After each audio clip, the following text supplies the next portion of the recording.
So running two cameras and camera brands is either the smartest thing I ever did or probably one of the stupidest things I ever committed to my business for workflow purposes. For about 90% of videographers, it's probably a nightmare, but for the other 10%, it could be a hidden gem and a secret weapon. Let's talk about it.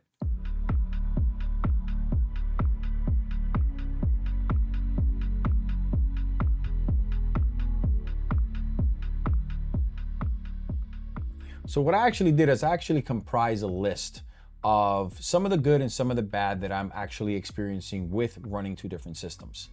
There is definitely some upsides and some downsides. So I think that this list kind of covers what I've been going through. There's probably a ton of other things that are going out there for other videographers. But for me personally, these are the things that I run into.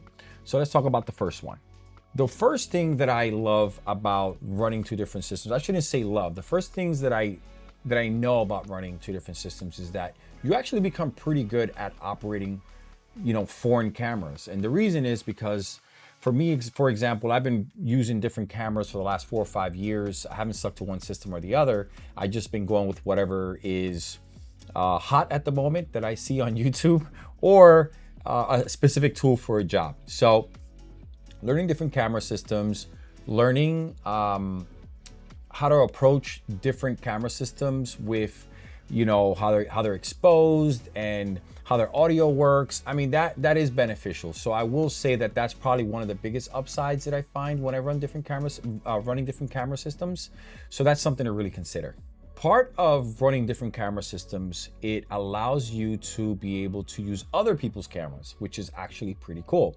So if you're ever hired as a DP or, second shooter for somebody, you might be familiar with the camera system just because you used it in the past. So for example, for me, I know how to run Blackmagic cameras. I know how to run Lumix cameras, Nikon cameras, Canon cameras, you name them. I know how to run them at this point. The only one I really don't have a lot of experience with right now of all the major ones that everybody usually uses for videography is Sony. Eventually, maybe I'll get there, but we'll see. I just never really liked the pricing of Sony cameras. That's the reason I never really used them. But yeah, so I think that that's an actual benefit you could have, potentially out there somehow. I mean, operating a camera with foreign menus and not knowing how to use them could be a little intimidating, especially if you're just getting started out. So just keep that in consideration. So if you have two cameras and you know how to work two systems, chances are you're a little bit better off than a lot of people that are out there that just run the single one. So honestly, those are the only two good things that I could think about running two separate camera systems and separate brands. Other than that, it's kind of downhill from there. Just being honest, there's a lot of bad. So you have to run lens adapters usually because you usually marry your lenses. And I do believe that that's actually true. That's some YouTube advice that I've found here on the internet at some point or another. And I believe that that is absolutely true. So for my situation, I have basically just bought into some EF lenses. They pretty much adapt on everything. They run on my Canon, they run on my Nikon, and that's the reason I actually use them. But having to run an adapter is kind of a pain in the ass. I prefer the adapter on my R5 C only because it has an ND filter built into it, which is pretty cool. But for my Nikon camera, it's just a big hunk of metal pretty much is on front of the sensor that makes every lens look really big. But I'm not complaining, I'm just saying that's a reality of it. Workflow issues is another thing that always come to mind. You could have workflow issues. So for example, learning how to match, different kinds of codecs. Like with this one particularly, like the Nikon the H.265, the 10-bit, does not really match the Canon H.265 or their MLV or their MP4. It really doesn't look good. It does take a lot of tweaking and it takes a whole lot more time to match them. So if I had two of the same cameras, whether it was Nikon or whether it was Canon, for example, I wouldn't have these issues. So it does create a bit of a bottleneck for me sometimes where I have to I basically take two different frames from the shot.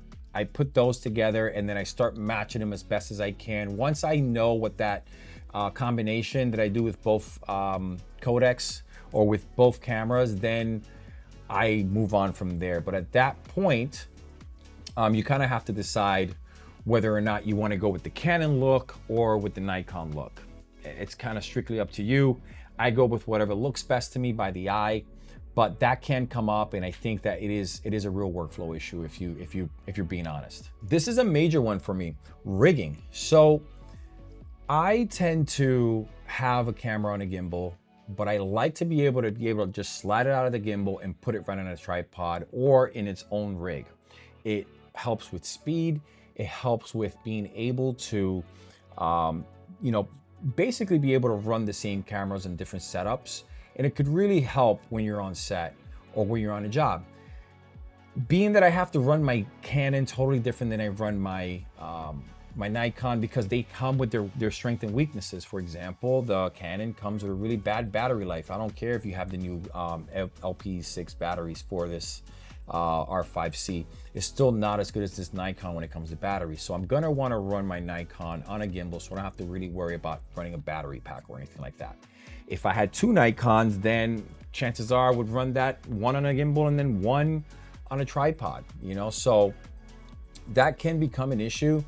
So rigging to me is really important right now, especially when I'm showing up to jobs. I want things to look a little bit more uniform, but it's just preference. It is easier though when you have the same exact body to run the same setups, and just be able to move them around. So another big thing is actually media storage. Media storage right now is really expensive. Both my cameras run CFexpress Type B, so I really don't have that issue, but it's kind of confusing sometimes. Sometimes I put my Canon, CFast in my Nikon, then I got files when I open up my my media, and I have files from the Nikon and from the Canon in there, and they're kind of all mixed up and it looks like a mess, and then I'm trying to figure out what kind of clips I have. So it could be an actual issue. So keep that in mind. If you're running multiple cameras and you're running these, you might be able to, you could get both cameras footage on each SD card, no problem, but it is kind of messy when you open it up. So one of the last things I want to talk about is redundancy, right? Having two cameras is redundant in itself, but what I'm talking about here is having the same camera system and being able to pair cameras super easy and super simple. You could actually just run the same specs. You could, run the same white balance and everything's gonna match. The same codecs, everything's gonna match. That redundancy when you're shooting is actually pretty good. And I think that that's probably one of the biggest things that comes up for me right now. I don't know if maybe it's just lack of practice. Maybe it's just because I'm not a full professional here. I'm more of an amateur, but maybe that's what it is. I really don't know.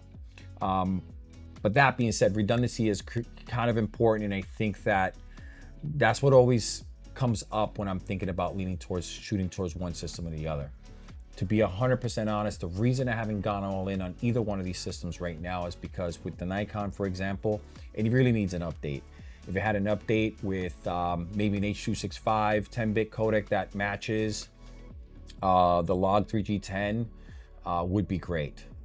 With the Canon R5 C, for example, I don't like the fact that the battery life is so bad, right? The screen is small, the battery life is bad, and that could sometimes become an issue. And I think that that's probably the reason why. And not only that, it's an older camera. So do you really want to go all in and buy two R5Cs right now? Or do you want to buy a more modern camera like the Nikon ZR? I don't know. And there's nothing that my Canon really needs that the Nikon doesn't already have. No, I shouldn't say that. There's nothing that the Nikon has that the R5C doesn't already have. So that is because, just strictly speaking here about like cinematic cameras or whatever, I think that the R5C has the tools that the Nikon ZR needs. It has all the tools that the Nikon ZR needs and the Nikon ZR doesn't have. So if I had those tools in this Nikon ZR, I would probably have two Nikon ZRs. I like the image better from the Nikon. So that's the one thing that Nikon has, is that the image is absolutely beautiful and I think it looks better. But the R5C is a workhorse. And there you go, that's my take. I hope that this video reaches somebody who is, going through the same situation, a beginner videographer or somebody who's already established. If you see this video and you have anything to say, please feel free to comment down below. And if you stuck around this long, you might as well subscribe. You might like me a little bit, so why not? I'm just kidding, but yeah, till the next time, I am out. I am actually going to be reviewing something that broke down on me that I'll be talking about. It is this thing right here. So until the next one, peace.